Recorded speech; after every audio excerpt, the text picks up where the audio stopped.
사랑의 하나님, 우리 아버지, 다시금 한 곳으로 모아주셔서 감사합니다. 말씀 앞에 우리 부복합니다. 긍휼히 여기셔서 성령으로 임하시고 우리의 심령에 생명의 양식으로 충만할 수 있도록 도와주시기를 바랍니다. 시종을 아버지께만 의탁을 드립니다. 단 한순간도 사단이 틈타지 못하도록 지켜주시고 하늘의 분위기로만 충만케 해주시길 바랍니다. 예수님 귀하신 성으로 간절히 기도드립니다. 자, 오늘은 86장을 이제 끝내보는 시간입니다. 오늘이 끝마치면 한 장만 남습니다. 짧지 않은 시간이었던 것 같아요. 시대소망. 거의 1년을 끌어오지 않았나 그런 생각이 들긴 하는데 잘 마무리가 될 수 있으면 좋겠습니다. 자, 86장 지난 시간에 간단히 요약하겠습니다. 마태복음 28장 18절부터 20절까지 새 성경절을 암송하시면 이 챕터는 요약이 거의 다 됩니다. 첫 번째 문단은 이 챕터 전체의 요약이라고 말씀드렸고요. 제자들에게 사명을 주셨던 부분들을 이제 산상 집회에서 한 500여 명 정도 모여있는 이 신자들에게도 똑같이 사명을 주고 계십니다. 의심하는 사람들도 있었지만 그러나 특이한 힘으로 그들을 감동을 시키셨습니다. 그 예수님의 말씀을 들은 사람들은 땅에 고정되어 있던 시선이 하늘로 옮겨지는 경험을 합니다. 그리고 그때 예수께서 말씀해 주신 것은 메시아의 공생애가 구약 성경에 탄생부터 십자가와 승천까지 다 예언되어 있었다는 거, 그리고 그 예언되어 있었던 내용들이 모두가 성취가 됐다, 완성됐다. 이것을 말씀을 통해서 다시 확인시켜 주시고 입증하십니다. 엠마오로 가는 두 제자들이 이 말씀을 통해서 예수님의 생애를 다시 한번 비춰봤을 때 예수님이 확실히 메시아였구나 라는 걸 믿을 수 있게 됐었던 것처럼 똑같은 그런 가르침이었겠죠. 그리고는 이제 예수님의 사역이 바뀌었다는 거, 이 땅에서의 사역이 하늘의 성소에서 중재 사역으로 바뀌었다는 것을 이제 알려주시고 이 메시지를 그 당시의 제자들과 신자들, 초대교회가 전해야 될 현대기별로 주신 것입니다. 오늘날 우리에게 주어진 현대기별은 지성소까지 포함되는 거고 당시의 초대교회는 성소까지였습니다. 현대기별이. 그리고 그 기별들은 이스라엘에게만 국한될 수 없다는 거, 사역의 범위, 그리고 그분의 나라의 성질, 현세적 나라가 아니고 영적 나라, 그리고 이 땅에서 뭔가를 쌓아 올리는 것이 아니라 마음에 새로 건설돼야 되는 마음의 천국. 예수께서 전하신 메시지들의 포인트입니다. 이걸 우리가 잘 기억하면 우리가 뭘 전해야 될지 알고 전할 수 있게 되겠죠. 자, 그런데 이 메시지를 예루살렘부터 시작하라. 왜냐하면 예수님을 못 박은 사람들도 이 마지막 초청을 받아야 되거든요. 죄가 더한 곳에 은혜가 더하다. 이것이 또한 예수님의 품성입니다. 그래서 예루살렘부터 시작해가지고 그리고 또 타이밍은 지금이라는 거죠. 명절 때 사람들이 모여 있을 때, 그리고 실망으로 낙담되어 있을 때 지금 극적인 반전을 이루면 굉장히 효과적으로 복음이 전해질 것이다. 굉장히 전략적으로 접근하는 것이죠. 그래서 제자들에게 비둘기처럼 순결해야 되면서 동시에 뱀처럼 지혜로워야 된다는 거, 전략적으로 작전을 세워주십니다. 그리고 예루살렘으로부터 시작된 이 복음은 전 세계로 확장돼야 된다. 모든 민족과 방언, 백성. 그래서 모든 전 세계 인류가 하나의 교회로 모여야 한다. 하나의 교회라는 것은 기별이라고 말씀을 드렸습니다. 그리고 이런 전 세계를 대상으로 복음을 전하려면 능력이 필요하죠. 그래서 능력도 약속을 주셨어요. 그 능력에는 일단 하나님의 능력으로 지키시고 보호하시겠다는 약속이 있고, 그리고 뭐 병 고치는 은사도 있고, 그리고 방언의 은사도 있고, 여기까지가 이제 지난 시간에 우리가 보았던 부분이죠. 그다음 오늘은요, 이 사명을 주셨고 그것을 감당하는데 필요한 충분한 준비를 하나님께서 하셨고, 그리고 사업의 성공에 대한 책임도 몸서지셨다. 그리고 이것을 실천해 나가는 데 있어서 우리에게 가장 선행돼야 될 것이 무엇인가? 여기 보시면은 그분의 말씀을 순종하고 그분과 밀접한 관계를 가지고 일하는 한 그들은 실패하지 않는다. 여러분, 우리 정로 1 장을 기억하실 거예요. 순종이 어떻게 해서 이루어지는가. 뭐 이 본문에서도 86 장에도 나오기는 하지만 그리스도의 사랑이 사람들의 마음을 굴복시킨다고 돼 있지요. 그래서 정로 1 장의 마지막 문단에는 하나님의 사랑이 우리의 마음을 부드럽게 해서 하나님의 뜻에 순종케 해줄 것이다. 이 과정은 사랑을 바라보는 거, 그리고 사랑을 받아들이는 거, 그 믿음이죠. 받아들이는 것이. 그리고 그분과 새로운 관계가 형성이 되는 거. 그리고 순종은 되어지는 것. 이것이 먼저 내가 내 안에서 경험돼야 될 일이라는 것입니다. 내가 먼저 예수 그리스도와의 관계를 통하여 굴복되어지는 경험, 순종이 되어지는 경험을 하면서 뭐 완전이라고 말할 수는 없겠지만 그것을 경험해 나가면서 일을 할 때, 사명을 받들 때 실패하지 않을 것이다. 내가 경험하지 못한 것을 말할 수는 없습니다. 내가 경험하지 못한 구원을 전할 수가 없는 것입니다. 입으로만 떠드는 겁니다. 입으로 설교할 수 없고 입으로 복음을 증거할 수 없습니다. 내가 경험한 경험의 노래가 나와야 되는 것이죠. 그렇게 되면 실패하지 않을 것이다라는 것이에요. 땅끝까지. 그렇게 이제 실패하지 않고 나아갈 수 있을 것이다.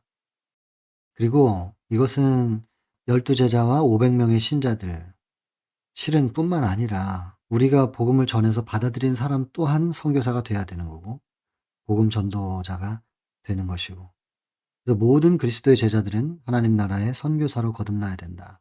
그렇게 적혀 있지요. 그리스도인 선교 봉사라는 책에 보면 돼 있습니다. 그리고 실제 그 시대소망에서도 19장 야곱의 우물가에서 사마리아 여인이 그렇게 했었던 것입니다. 그리고 또 뭐 14 장에도 그렇죠. 우리가 메시아를 만났다. 제자들 예수님과 하룻밤을 지내고 나서 바로 선교사가 돼서 외치잖아요. 그래서 이것은 모든 신자들이 다 포함된다. 이것을 안수받은 목사에게만 의존하지 말라. 모든 사람에게 복음이 위탁되었다. 이것을 위하여 교회가 세워진 것이다. 교회의 개념을 아시죠? 행적 1장에 보면은 전 세계를 대상으로 한 교회로 이스라엘을 세우셨고 또 바벨론을 대상으로 교회를 하나 세우셨는데 그게 다니엘이었습니다. 애굽을 위해서 교회를 하나 세우셨는데 그것이 요셉이었고 그렇게 해서 큰 단위는 국가일 수도 있고 민족일 수도 있고 가장 작은 단위는 복음을 품은 개인일 수도 있는 이것이 교회입니다. 그래서 이 교회가 세워지는 이유는 복음 전파를 위해서 오직 그것을 위해서다라는 것이죠. 그래서 우리가 개개인이 다 교회입니다. 교회. 그래서 이 사명의 부담은 우리 개인들이 다 가지고 있다는 거 이것을 좀 기억해 주셨으면 좋겠습니다. 그리고 어떤 방면에서 부름을 받았든지 간에 이거 무슨 뜻인가요? 이거는 나는 설교를 못 하는데요. 나는 뭐 의사도 아닌데요. 나는 요리를 못 하는데요. 상관이 없다는 거예요. 특별한 뭔가를 할 수 있어야 된다기보다는 자기만의 것을 가지고 있으면 되는 거겠죠. 그래서 어떤 방면의 부르심을 받았든지 간에 가장 큰 관심사는 내가 누구든지 간에 나의 관심은 영혼 구원이어야 된다. 그래서 회중 앞에서 설교를 못 해도 개인적으로 개인들을 위하여 일할 수 있지 않는가. 개인적으로 복음을 전하는 역할을 할 수 있지 않냐 그 말입니다. 그리고 목회는 설교하는 일만으로 국한되지 않는다. 이제 구제하는 거, 그리고 위로하는 말, 죄로 병든 영혼들을 섬기기를 어떤 종류의 영혼들이든 또 뭐 어떤 상황에 처해 있든지 간에 설교만이 다가 아니고 그들과 가까이 어떻게 접촉하고 소통하고 교감하는가. 그래서 꼭 어떤 목회 사역, 설교 이것만이 복음 증거는 아니라고 하는 것을 확장시켰습니다. 범위를. 그리고 지금 머물고 있는 이 자리부터 시작하라는 것입니다. 저희가 있는 곳에서. 우리가 이거는 정로 9장을 통해서 봤죠. 사업과 생애. 하나님의 사업을 하는 데 있어서는 어디서부터냐? 나의 생애의 작은 일상부터다. 각자 저희가 있는 곳에서, 있는 그곳에서, 지금 머물고 있는 그 자리, 우리의 삶의 일상에서, 그래서 가족들에게도 복음 전해야 되고, 자녀들, 그리고 문전, 문전이면 바로 이웃이겠죠. 우리 문 앞에 불신자들이 있다면 그들에게 가장 가까운 곳에 있는 사람들에게부터 복음을 전하라. 그것이죠. 그리고 나서는 그것이 이루어질 때 일단은 첫 번째 단계는 내 안에서 복음을 경험하라는 것이고 그다음에는 나와 가장 가까이 있는 사람들에게 복음을 전하는 일을 시작하는 겁니다. 그다음은 우리 집 문을 열었을 때 이웃에게, 또 그다음은 하나님께서 인도하시는 대로 나아갈 일인 것이죠. 그래서 모두가 처음부터 선교사가 해외로 나가야 되는 것은 아닐 것입니다. 지금 내가 머물고 있는 이곳에서 선교사인가, 복음 전도자인가 스스로를 점검하고 하나님의 기준점도 아마 그것일 테니까. 그래서 예수님이 이 땅에 계실 때 좁은 지역에서 그냥 예루살렘과 갈릴리를 왔다 갔다 하시면서 모든 사역을 하신 것 같지만 그렇지 않다는 거죠. 그 예수님의 그 하신 사역이 끝내는 땅끝까지 전파가 되잖아요. 그래서 지금 작은 일인 것 같아도 지금 눈에 보이는 게 전부가 아니니까요. 작은 일에 충실하라는 말씀이죠. 그렇게 시작하면 끝내는 온 천하를 다니며 복음 전하게 될 것이다. 다니다 보면요. 편견과 분리의 장벽이 있습니다. 민족, 국가 뭐 이런 거. 이거 복음으로 다 허물어야 됩니다. 그래서 중국 사람, 한국 사람 이런 얘기할 게 아니라 천국인, 국적이 천국에 있다. 내 국적은 어디에 있느냐? 천국이다. 그다음에 모든 지역적인 경계 철폐하시며 여러분 한국이 얼마나 조그만 나라입니까? 이 작은 나라인데도 영남 지역, 호남 지역 해가지고 갈등이 있고요. 그리고 최근에는 이제 지역 간의 갈등보다는 이제 세대 간의 갈등도 심해졌죠. 정치적으로, 사회적으로. 이런 것들 전부 다 허물어야 된다는 거예요. 사회적인 인위적인 차별, 이웃과 낯선 사람을 구별하지 말라. 친구와 원수를 차별하지도 말라. 모든 사람들을 형제로 보라. 그리고 이 세상을 우리의 복음 전해야 될 일터로 보라. 그 말씀이시죠? 이 챕터의 제목이 뭡니까? 가서 모든 족속을 가르치라이잖아요. 이 제목에 걸맞는 내용이에요. 그래서 하늘로 승천하시기 전에 제자들에게 지금 세세하게 이 땅에 남아있는 제자들이 무엇을 해야 될지를 알려주고 계시는데 그것이 곧 오늘날 우리에게 주시는 말씀이라는 것을 기억하면서 들으셔야 될 겁니다. 그리고 눈으로 보셔야 되고 확인하셔야 되고 그 다음에 이렇게 사역을 해나가는 사람들에게는 표적이 주어진다. 귀신도 쫓아낼 수 있고 방언도 하고 뱀을 집어가지고 독을 마실지라도 영향을 받지 않는 그것이 표적입니다. 믿는 자들에게는 이런 표적이 따를 것이다. 이 표적이 하나님의 자녀들의 특권이다. 여러분 이런 특권 우리에게 주어져 있는데 우리가 믿지 못해서 이 활용이 안 되는 듯 하니까요. 믿어보고 볼 일입니다. 이 특권이 어떻게 우리한테서 발현되는지 나는 표적 받은 자인가 이런 것들을 확인해 보시면 굉장히 큰 기쁨이 있을 겁니다. 병든 사람을 위해서 계속 간절히 기도했을 때 그 병자가 나아지는 모습도 또한 굉장히 큰 표적의 하나의 증거죠. 그리고 예수님께서는 말입니다.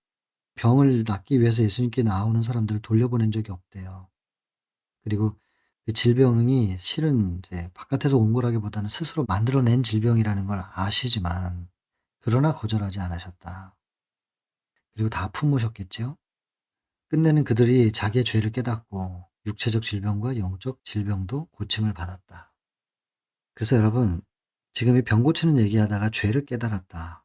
밑에서도 나오지만 대부분 하나님께서 주신 십계명과 자연법칙, 천연계의 질서 이것이 전부 하나님의 율법의 한 테두리 안에 들어있는 요소들인데 여기에서부터 벗어나거나 그 질서를 어기거나 이렇게 하면 질병에 걸린다는 얘기예요. 그래서 여기서 지금 죄를 깨달았다라는 기록이 돼 있지만 아픈 사람은 전부 죄인이냐 그러면서 죄인 취급하면 절대로 안 되죠. 여기에서 하나님의 질서를 가르치고 그것에서 벗어나 있는 스스로를 깨닫게 해주고 그 질서 가운데로 들어오게 하면 그리고 참된 생명의 근원과 연결되면 병은 낫습니다. 라는 것을 가르쳐야 된다는 거예요. 지금도 이렇게 치료의 능력이 나가고 방언의 능사가 나가고 이렇게 능력이 행사돼야 된다는 거예요. 지금도 똑같은 능력을 가지고 있는데 왜 우리는 오늘날 그와 똑같은 결과를 보지 못하는가? 결과를 보지 못하는 이유가 무엇인가 말이에요. 좀 살펴보죠. 밑에 나와요. 그리스도께서는 고통당하는 사람들 그리고 모든 사람의 비애를 느끼시고 죄의 저주를 느끼시고 그리고 괴로움을 느끼십니다. 그래서 지금도 즐겨 병자를 고치신대요, 즐겨서. 그러니까 병자 스스로가 기도할 수 없다면 이 치료의 능력, 그리고 치료하기를 원하시는 하나님의 사랑을 믿는 사람들이 대신 기도해 줘야 되겠죠. 그리고 그 사람들이 예수님과 눈이 마주칠 수 있도록 인도해 주는 거, 그것이 우리의 역할이라는 거죠. 여전히 그분은 병 고치는 능력을 행사하기를 원하신대요. 통로를 열어 드리는 게 우리의 몫입니다.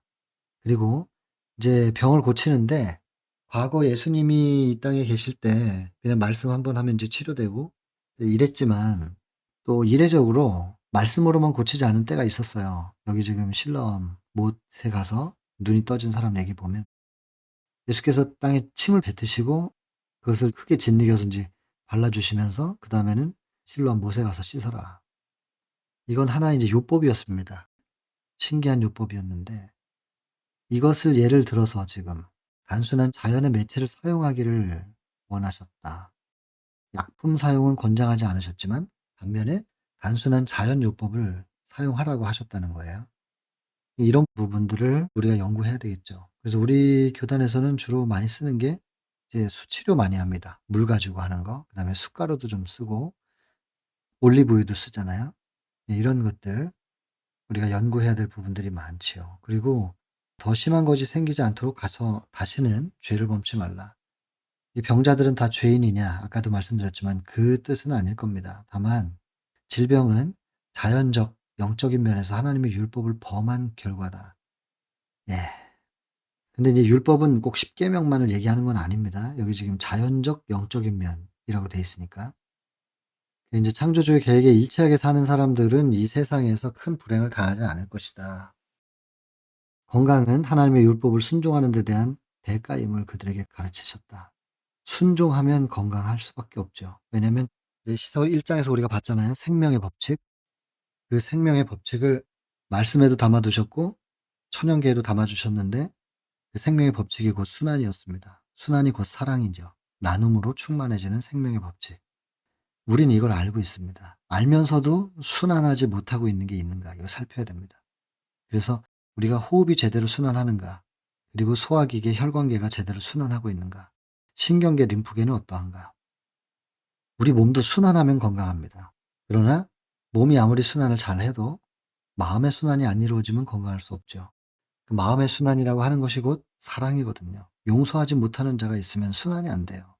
미운 자가 있으면 순환이 안 돼요. 마음 한켠이 딱 막혀 가지고 이게 돌질 못해요.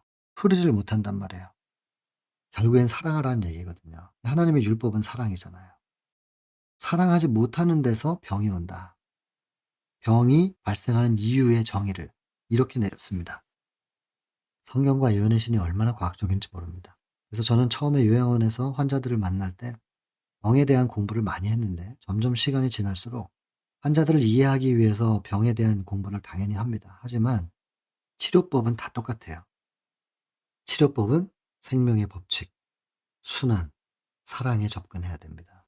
마음도 몸도 순환하면 건강해진다는 거. 그래서 생명의 원리를 더 많이 전하게 되죠, 요즘에는. 여기도 보세요. 말을 청종하고 행하며 계명의 귀를 기울이며 규례를 지키면, 이렇게 돼 있잖아요. 이거 잘 이해하셔야 돼요. 의를 행하는 게 먼저가 아니고 말씀을 잘 듣고 받아들이는 게 먼저예요. 믿음이죠. 믿었더니 행할 수 있게 되는 거예요. 내 계명에 귀를 기울인다? 역시 잘 듣고 받아들이는 거예요. 믿음을 얘기하는 거예요. 믿으면서 규례를 지키면 행위를 나타내죠. 믿어서 이루어지는 행위예요.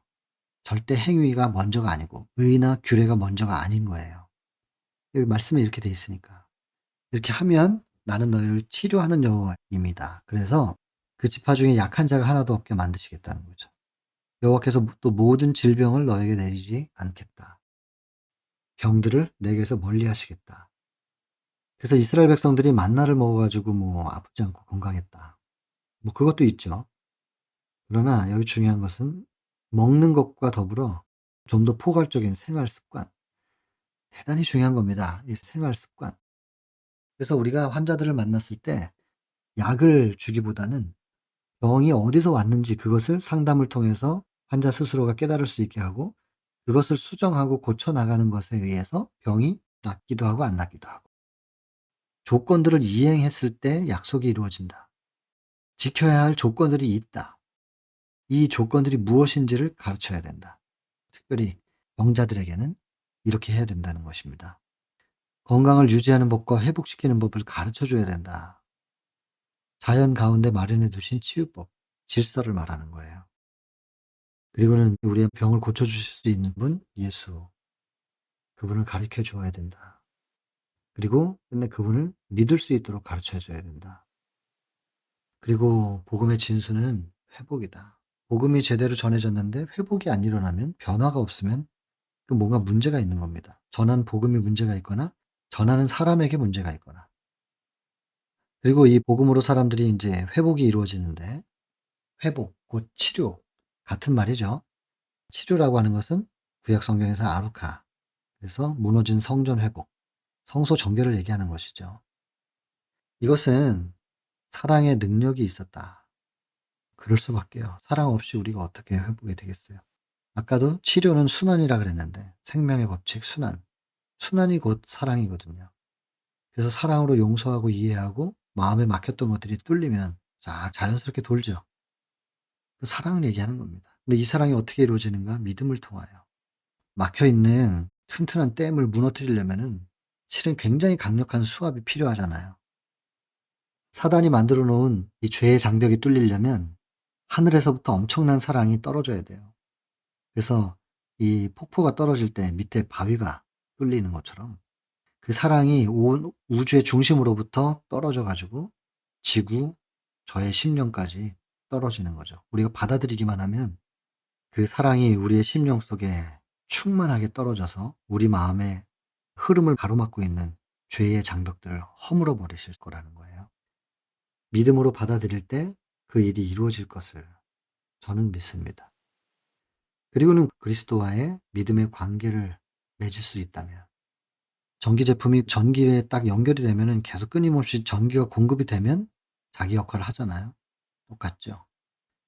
우리가 믿음으로 예수님과 연결되기만 하면, 관계를 맺기만 하면 다 될 텐데, 이것을 게을리 한다면 생명이 공급될 수가 없잖아요.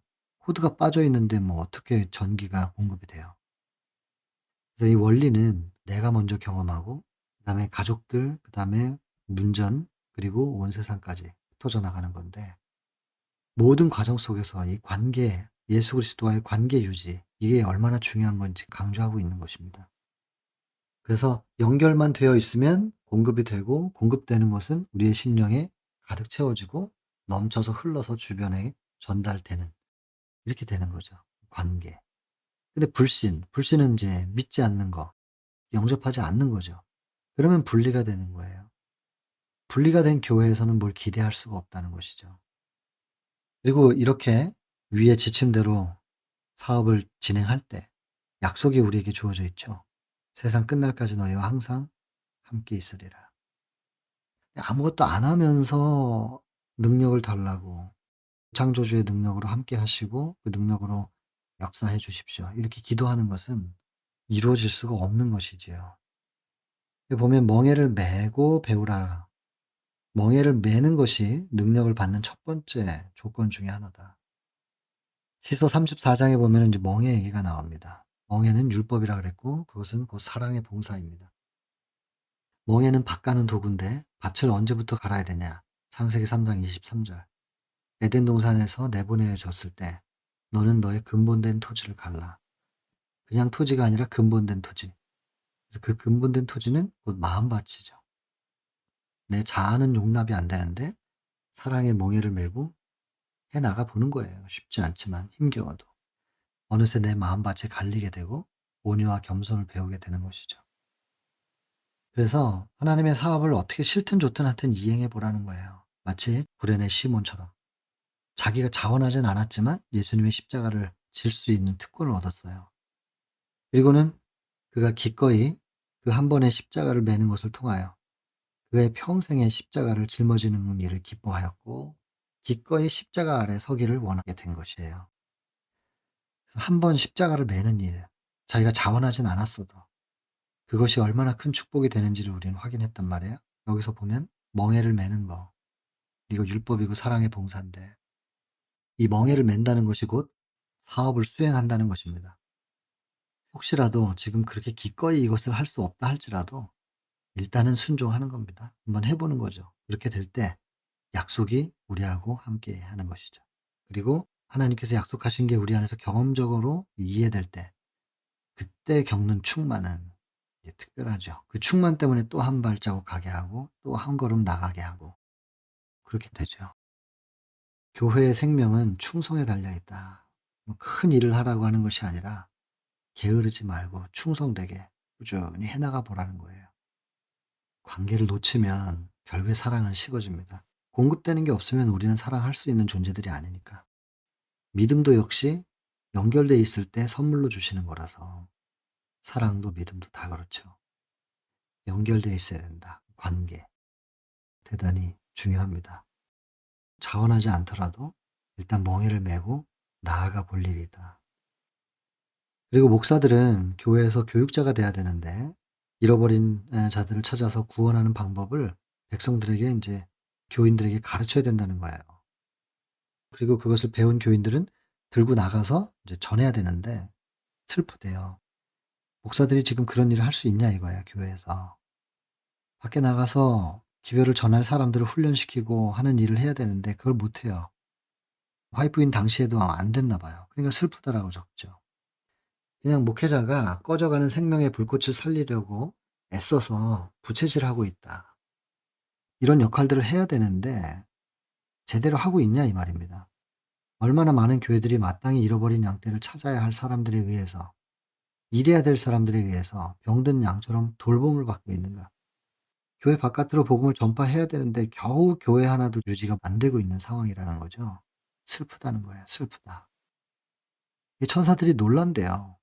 우리가 이 정도밖에 반응하지 않는 것에 대하여. 하나님께서 이렇게 사랑을 주셨고 이렇게 능력을 주셨는데 그것을 들고 나아가지 않고 열정적이지 못하고 이런 것을 천사들이 놀라워한대요. 매우 놀란다, 몹시 놀란다. 두 번이나 반복하잖아요. 그리고는 하늘은 분노하는 거예요. 의분. 왜냐하면 손길이 닿지 않아서 죽어가는 사람들이 너무 많으니까. 여기 예를 들어 이렇게 말했어요. 추위와 눈보라 속에서 길을 잃고 헤매는 저희 자녀를 구해낼 수도 있었는데 그냥 스쳐 지나가 가지고 내 자녀들이 죽었다면 내 자녀를 보고 그냥 지나간 사람들에 대하여 부모가 분을 내지 않겠느냐. 자녀를 사랑하는 것만큼이나 그 자녀를 구할 수 있었는데 구하지 않고 지나간 사람들에 대해서는 분노할 것이다라는 거죠. 그러지 않겠어요? 부모 입장에서. 그래서 지금 세상에 작은 도움이라도 그 도움이 그들에게는 크거든요. 그 도움을 필요로 하는 사람들, 그들에게 다가가고 그들을 찾고 하는 그게 이제 사업의 수행이라는 거죠. 그리고 인간의 공경에 무관심하면 그 약속은 우리께 안 된다는 얘기입니다. 우리는 아무것도 안 하면서 약속만 주장하는 경우들이 있는데 속히 깨달아야 되겠죠, 우리의 상태를. 그리고 나아가는 사람들이 이제 기별을 주셨는데 참 중요한 얘기입니다. 기별. 내가 너에게 분부한 모든 것을 가르치고 지키게 하라. 명령을 주셨어요. 예수께서 주신 것이 기별입니다. 그것을 전달하는 역할이 우리에게 있고 그리고 지키게 하라 그랬는데 그것은 각자의 선택이죠. 그리고 지킨다라고 하는 표현을 지난 시간에 말씀을 드렸을 겁니다. 이거는 마음의 보존함이 먼저입니다. 씨가 들어왔으면 그거를 마음밭에서 받아가지고 보존하는 겁니다. 싹이 트고 자라서 열매 맺을 때까지. 그래서 그 씨를 사단이 물어가지 못하도록 보존하는 거, 그게 지키다라. 행동으로 먼저 하게끔 하지 말고 속에서 아무것도 된 게 없고 경험한 게 없는데 행동으로 그리스도인다운 척하는 법을 먼저 가르치지 말라는 것입니다. 그리고 내가 너에게 분부한 모든 것을 가르쳐 지키게 하라 할 때 분부한 것은 개인적으로 가르친 것뿐만 아니라 구약 성경도 누가 기록했어요 결국엔? 당신인데 그 모든 신자들과 교사들을 통하여 가르치셨던 것들이 포함되어 있다. 그리고 이런 가르침을 할 때 인간의 생각을 섞지 말라는 거예요. 오직 말씀만 전해야지 인간의 가르침은 여기서 제외된다. 유전이나 학설이나 추론, 교회의 법 이런 것들이 여기 끼어들면 안 된다는 것입니다. 교회의 권위로 법을 제정하는 일이 포함되어 있지 않다. 그리스도의 종들은 이것들 중에 어느 하나도 가르치지 말아야 한다. 뭐를? 인간적인 거. 그리고 복음을 전할 때 생명 없는 학설처럼 이론적으로 그렇게 전하지 말라는 거예요. 살아있는 생동감이 넘치는 능력 전해야 되고, 그리고 밑에 보면 매혹적으로, 아주 매력적으로 느낄 수 있도록 가르치라고까지도 기록되어 있습니다. 그리고 기별의 내용이 어떠해야 되는지를 지금 적으면서 중요한 얘기, 증인이 되라. 여러분 이거 보세요. 당신의 은혜를 통하여, 성령을 통하여 그 말이죠. 사람들이 그리스도와 같은 품성을 가질 수 있다. 우리가 여러 번 강조했잖아요. 그리스도와 같은 품성 가질 수 있다 그랬는데 자꾸 안 된다고 가르치고 이만큼만 하면 돼. 이게 기준을 낮춰요. 그리고는 그만큼 하면 된다고 하면 그거야말로 행위의 의고 껍데기를 만드는 거예요. 그리스도와 같은 품성을 우리가 어떻게 가져요? 우리 힘으로는 할 수가 없는데. 그러니까 여기 당신의 은혜를 통해서만 가능하다. 성령을 통해서만 가능하다고 적혀 있는 거예요. 이걸 믿어야 돼요. 그래서 믿어서 그리스도와 같은 품성이 되는 의를 경험해야 되는 거예요. 내가 한 게 아니고 성령을 받아들였을 뿐인데 성령께서 내 안에서 이루시는 것을 경험하라는 거예요. 될 수 있대요. 성령은 우리 안에서 그것을 만들어낼 수 있다는 거예요. 우리가 안 믿고 영접하지 않기 때문에 안 되는 거지. 믿고 영접하면 그리스도와 같은 품성을 가질 수 있다고 여기 적혀 있잖아요. 성령을 믿음으로 영접하면 된다고 적혀 있는 것입니다, 여기. 이것을 증거하라는 거예요. 인류가 하나님의 자녀라는 그 거룩한 특권을 회복하기까지는 만족하지 않으실 것이다. 우리가 증거하게 되기를 바라시는 분이 예수님이시라는 거죠. 그리고 이게 예수님의 개인적인 바람만이 아니라 우리 안에서 이것이 증거돼야 사단이 참소를 못해요. 예수님이 인간으로 오셔서 이걸 하신 것인데 예수님을 인간으로 인정하지 않아요, 사단은. 하나님이니까 된 거다. 이렇게 말하는 거예요. 그래서 지금 2차전이 필요한 거예요. 우리 같은 인간 속에서도 온전한 증거가 나타나야 되는데 사람들이 그것을 증거하는 거라면 이미 다니엘이 증거한 거 아니냐. 흠이 없는데. 에녹도 그렇지 않느냐. 맞아요. 그건 맞는데 그들이 무엇을 경험해 보지 못했느냐. 십자가에서 홀로 서 있는 기분. 그것을 경험해 보지 못한 거예요. 엘리 엘리 라마 사박다니. 그게 무슨 뜻인지 모르는 거란 말이에요. 우리는 알죠, 지금. 심지어는 중보자가 없는 상태에서도 이 관계를 놓지 않을 수 있는 것이 그게 정말 가능한가? 이게 증명돼야 됩니다. 그래서 증거자가 되기를 바라시는 거죠. 매혹적인 말로 매력적인 방법으로 나타내라. 지루하게 표현하지 말라는 거예요. 그렇게 해서 지금 여기 보면 그리스도의 품성을 가질 수 있고 그 그리스도의 품성이 증거가 되면요. 사랑이 마음을 녹여서 굴복하게 해줄 것이다. 결국엔 순종이 되는 거잖아요. 사랑이 마음을 녹여야 굴복이 되는 거지. 그냥 굴복, 그거는 굴종이에요. 그냥 여기서 내가 시인하지 않으면 결국엔 내가 당하게 될 것이 두려워서. 이게 아니니까. 사랑으로 감동이 돼야 되거든요. 그러니까 예수님이 이런 사랑의 하나님이다라고 우리는 증거하면서 전해야 되는 거죠. 위로하라. 내 백성을 위로하라. 소리를 높이라. 내 백성들에게 가서 좀 말해줘라. 호소하시는데 거기에 시대소망은 덧붙여서 이 호소를 말로만으로는 제대로 나타낼 수가 없다. 어떻게 하라는 거예요? 나의 삶의 품성에서 이것이 반사되고 나의 삶의 생애에서 나타나도록 하라. 나타나야 한다. 나타내었다. 이게 증거라니까요. 사도행전에서 거듭거듭 강조되고 있는 증거, 증거, 증거. 입으로만 떠드는 게 아니라 삶을 통해 증거해야 된다. 이게 얼마나 중요한 얘기인지 모릅니다. 설교는 많습니다. 입으로 표현하는 건 많습니다.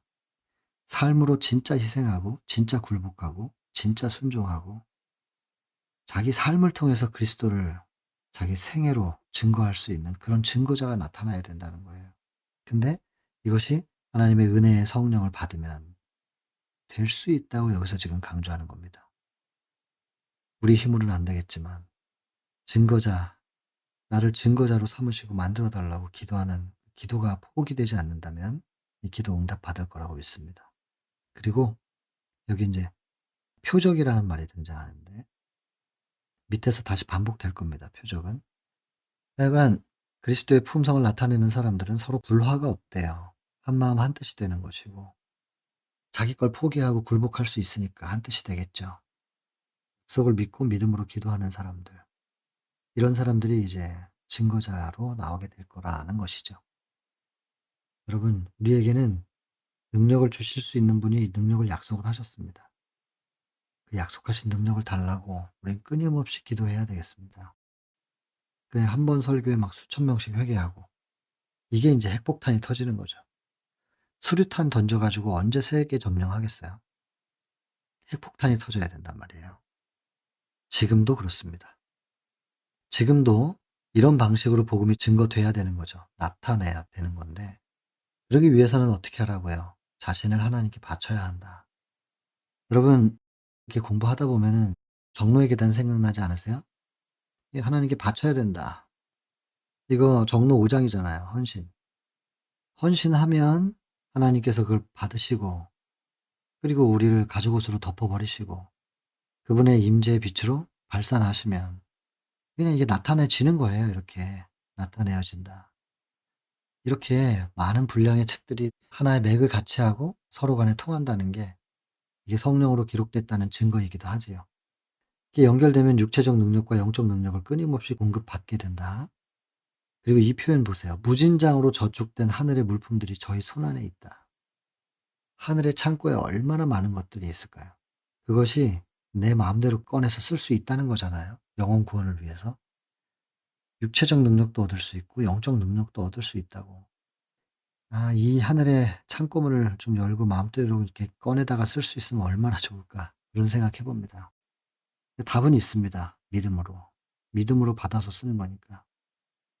여러분, 하나님의 은혜, 성령은 우리의 능력을 확대하고 증가시켜 줄 거래요. 또 신의 성품의 모든 완전은 하나님을 우리가 마음속에 모실 때 사랑의 하나님께서 우리 속에서 당신의 임재의 빛을 발산하게 되면 그것이 영혼 구원 사업에 도움이 될 것이다? 당연하죠. 우리를 보고 아, 저 사람을 보니까 하나님이 어떤 분인지 알 것 같아. 이 정도 되면 복음이 전해지지 않을 수가 없을 겁니다. 그래서 우리는 그리스도와 협력해야 된다는 거예요. 우리 혼자선 그게 불가능하니까 예수님이 우리 안에 계셔 주셔야 돼요. 그리스도와의 협력. 그리고 그리스도 안에서 완전.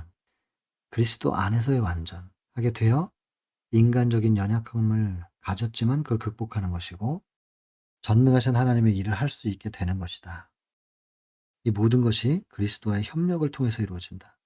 협력은 예수님을 마음속에 모시고 예수님과 하나 된다는 뜻이에요. 계시록 3장 20절 마음문을 두드리노니 열어라. 그럼 내가 들어갈게. 같이 더불어 먹고 마시자. 동거하자 이 말이에요. 그리스도와 동거가 되게 되면 이제 완전한 연합이 이루어지면 그분의 임재의 빛이 발산되는 것이고 구주께서는요 세상에 당신의 은혜를 드러내기를 원하신대요.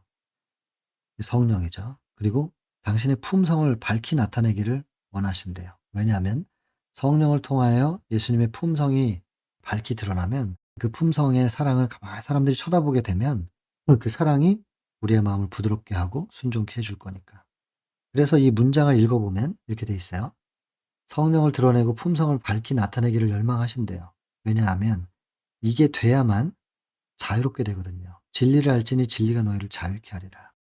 사단에게 다 포로되어 있는 상태란 말이에요, 우리가. 자유를 주시기를 원하시고. 근데 이 자유가 어떻게 우리 안에서 이루어지느냐? 이 위의 것이 이루어지면 자유로워질 수 있고 순결하고 거룩하게 유지될 수 있다. 그래서 여러분 자유를 원한다면 순결과 거룩을 원한다면 우리가 먼저 그리스도의 품성을 우리 마음속에 품는 일이 첫 번째 돼야 된다는 것입니다. 완전한 승리, 완전히 승리하기까지는 만족하지 않으실 것이다. 여러분 십자가가 완전했는데 뭘 더 이렇게 표현할 수 있지만 십자가는 예수 그리스도의 사역이 완성된 것입니다. 구속의 경륜이 완성된 거예요. 이제 그 완성된 구속의 경륜을 따라 걷기로 선택하는 건 우리가 해야 돼요. 그게 더 남았어요. 그리고 선택해서 우리가 나아가는 과정 속에서 끝내 예수님 재림하실 때까지 살아남을 사람들이 있을 텐데 그들을 통하여 사단이 더 이상 참소할 수 없는 온 우주의 배심원들이 납득할 수밖에 없는 그 증명이 이루어져야 되는 거죠. 그래야 완전히 승리하는 겁니다. 그래서 십자가에서 완성시키셨고 완전히 승리하시지 않았느냐? 맞는데 구원자로서는 그렇게 하신 건데 그렇다고 해서 대쟁투가 끝나진 않았단 말이에요. 계속 이어졌죠. 왜냐하면 증명해야 될 게 더 남아 있었기 때문에. 하나님이 증명하실 건 다 하셨어요. 입장에서는. 피조물들이 하나님의 자녀로서 믿음으로 말미암아서 증명해야 될 것들이 있는 거죠. 그것까지 이루어지면 완전한 승리다 이렇게 말할 수 있어요. 온 우주의 대쟁투가 끝나는 거니까. 그리고 다시는 죄가 올라오지 못할 그 여지를 없앨 수 있는 그런 완전한 승리. 그것을 기다리시죠. 그때까지는 만족하지 않으실 것이다. 하늘에서 드시지도 않고 마시지도 않는 지금 그 상태로 사역하고 계실 거예요. 2000년 지났어요. 마지막 다락방에서 그랬잖아요. 성만찬 때. 내가 다시는 하늘에서 너희와 함께 마시기 전까지는 포도에서 난 거 먹지 않겠다. 아주 단호한 표현이죠. 그래서 예수님은 멈추지 않으세요. 그런데 이것이 모든 사람이 우리가 아무리 열심히 해도 다 받아들이지는 않을 것이지만 이걸 아예 기대하면 안 되겠죠? 그러나 우리가 다 못하면 나의 후손이 해줄 겁니다. 그리고 대대로 이것이 이어서 누군가는 바톤을 받아서 해줄 거라는 거예요. 그래서 지금 당장 눈앞에서 열매가 없는 것 때문에 낙담할 일은 아니라는 거죠. 아브라함이 그 약속을 받았으나 약속을 다 못 보고 죽었습니다.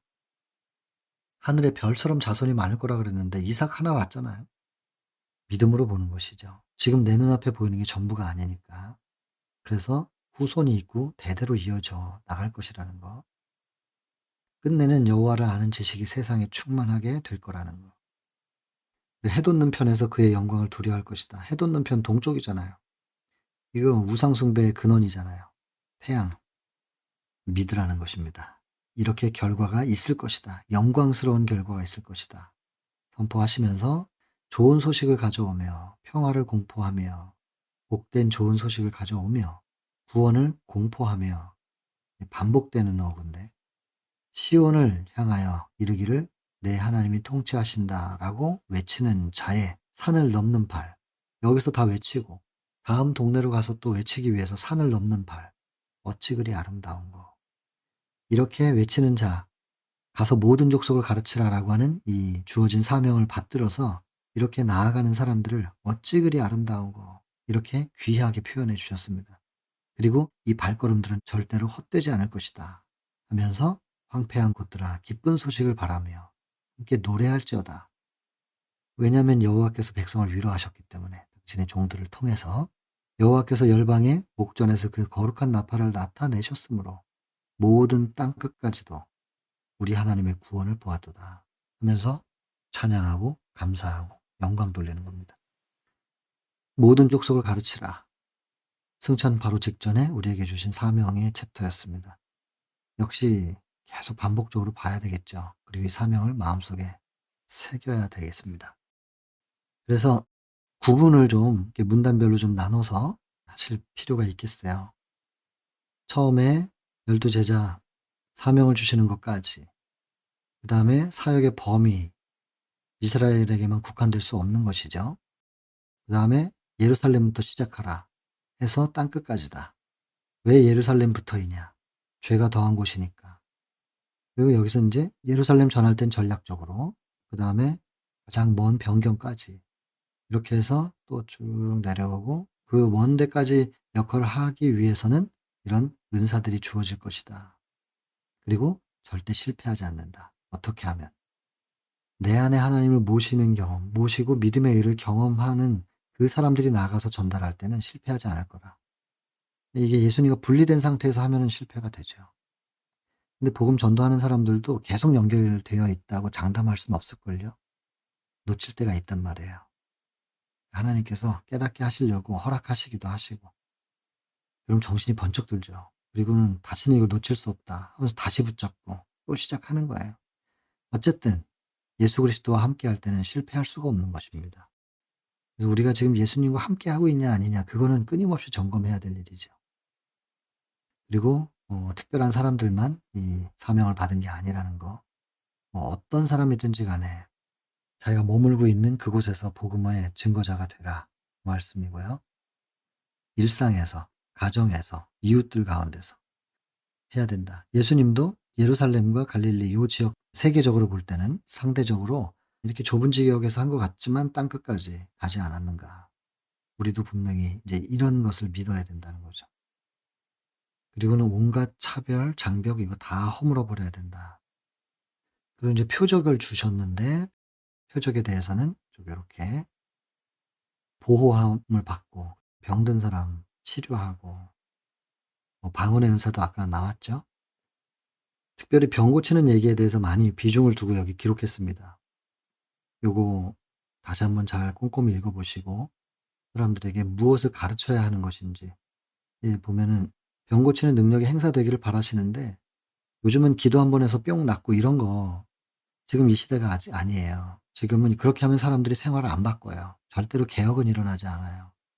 그러니까 가르쳐야 되는 거예요, 방법을.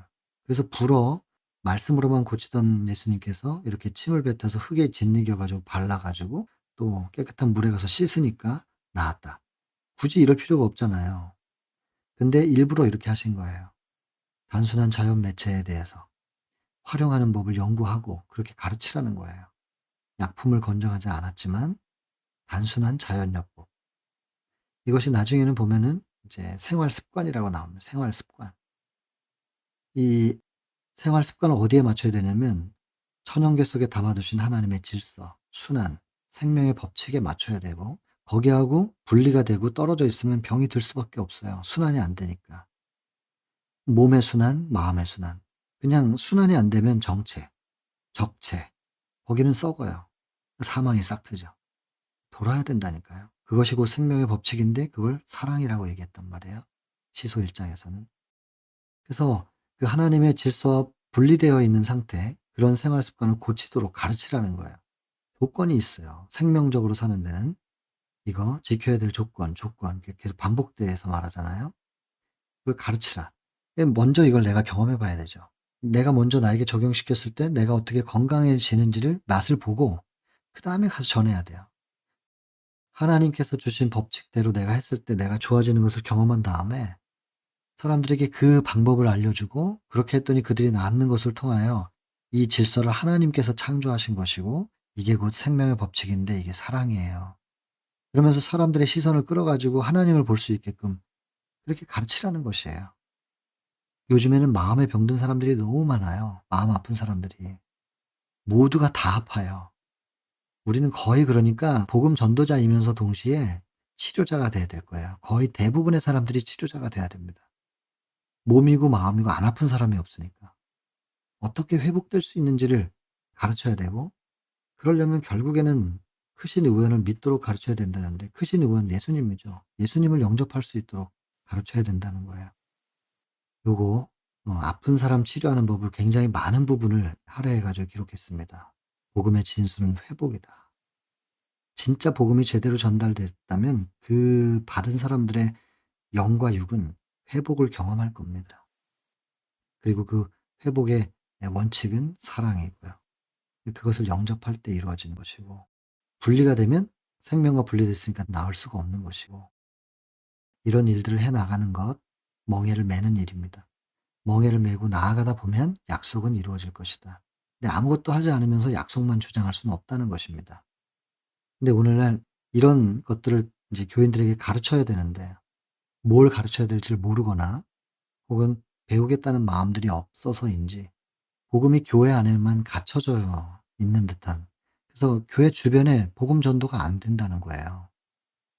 복음 전하라고 세운 게 교회라는데 교회가 존재해야 될 이유는 오직 영혼 구원인데 영혼 구원을 위해서 그 복음이 바깥으로 흘러 넘쳐서 나가야 되는데 교회 안에만 멈춰져 있는 거 아니냐고. 그러니까 슬프대잖아요. 복음이 전혀 나가질 않으니까.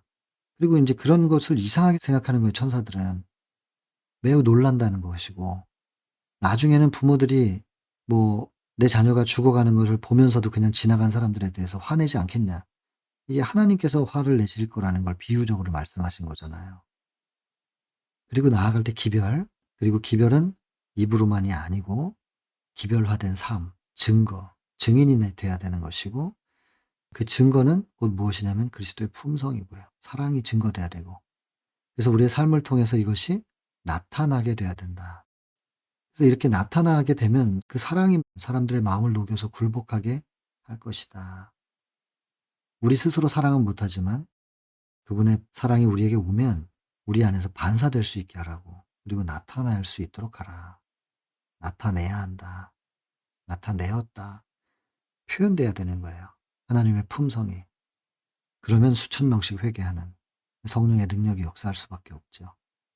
근데 이런 거 온전한 사랑을 경험하지 못하고 사랑의 종노릇 겸손이 이루어지지 않은 사람한테 이런 능력이 임하잖아요. 그러면 교만해져 가지고 그 사람이 구원에서 또 실족해요. 그러니까 능력을 주고 싶어도 못 주시는 거예요, 하나님은. 그러니 먼저 사랑이 이루어져야 돼요. 겸손이 이루어지고 종노릇이 이루어지고 그때 능력이 임할 수 있다는 것입니다. 근데 어떻게 하면 내 속에 그 사랑이 이루어지느냐? 멍에를 메고 먼저 내 마음밭을 먼저 가는 거죠. 멍에 메고 전진하면 밭이 갈려지잖아요. 그래서 멍에 매는 일은 다른 사람을 위해서 희생하는 게 아니라 나를 갈고 닦는 일이겠죠. 결국엔 지금 제가 이것을 시간을 내서 여러분들과 함께 나누는 것이 죄송하지만 저한테 축복이라는 거예요. 그게 늘 죄송스러운 거죠. 저한테는 축복인데 참여하시는 분들에게도 이게 축복이 과연 될까? 그것 때문에 늘 죄송하고 송구스럽고 이제 그런 거죠. 근데 여러분들도 각자의 자리에서 멍에를 메고 전진해 보시기를 바라요. 여러분들에게 축복이 될 거니까. 지금도 그렇대잖아요. 그걸 위해서 하나님께 바쳐라. 헌신하라. 내 본성을 하나님께 그냥 드려라. 주장할 수 있도록. 그러면 그분이 우리를 주장하시면 무엇을 이루실지를 경험하는 거죠. 능력을 공급하게 될 거라는 거예요. 무진장 저축된 하늘의 물품들이 우리 손 안에 있다. 그리고 점점 더 능력을 확대하고 증가시켜 주실 것이고 그리스도와 협력하기만 하면 전능하신 하나님의 일을 할 수 있게 된다. 결국 계속 반복되는 게 뭐예요? 그리스도를 영접하고 그분과 하나 되라는 얘기잖아요. 그리스도와 협력함으로. 그래서 그리스도와 협력하고 하나 된 사람들한테선 이런 게 나타나요. 품성이. 그러면 그거를 보는 사람들에게서 자유가 그들에게 자유가 뭔지를 경험할 수 있도록 영향력을 행사한단 말이에요. 순결하고 거룩하게 만들어 줄 수 있는 거죠. 그래서 영혼의 마음에 자유가 있고 순결과 거룩이 이루어지기 위해서는 반드시 그리스도의 품성이 드러나야 된다는 것입니다. 이것과 이것의 이 품성과 이 자유, 상관관계. 완전하게 승리할 때까지는 만족하지 않는다. 완전한 승리가 무엇이냐면 대쟁투의 끝입니다. 이 대쟁투를 끝마치고 완전한 승리를 이루기 위해서는 증거자가 나타나 줘야 된다는 거예요. 증거자. 그래서 예수께서 승천하시면서 가서 모든 족속을 가르치라. 온 세상에 전하라고 하는 메시지이면서 동시에 이것을 전하면서 다듬어지고 완성되어질 우리를 위한 메시지이기도 하고 이것이 대를 이어서 나가다 보면 끝내 마지막 재림하실 때 살아서 그 재림을 보게 될 사람들이 마지막 증거자가 되겠죠. 증명이 될 것이고 그리고 사단은 참소하지 못하고 더 이상은 그러면 대쟁투는 끝납니다. 그때까지 만족하지 않으실 것이다. 이제 거의 다 왔습니다. 근데 이제는 거의 다 온 것 같아요. 우리가 하나님 보시기에 그 거의 다 온 그 끝을 향하여 나아가는 아름다운 발이 될 수 있기를 바랍니다. 여기까지 하고 마치겠습니다. 비행기도 하겠습니다.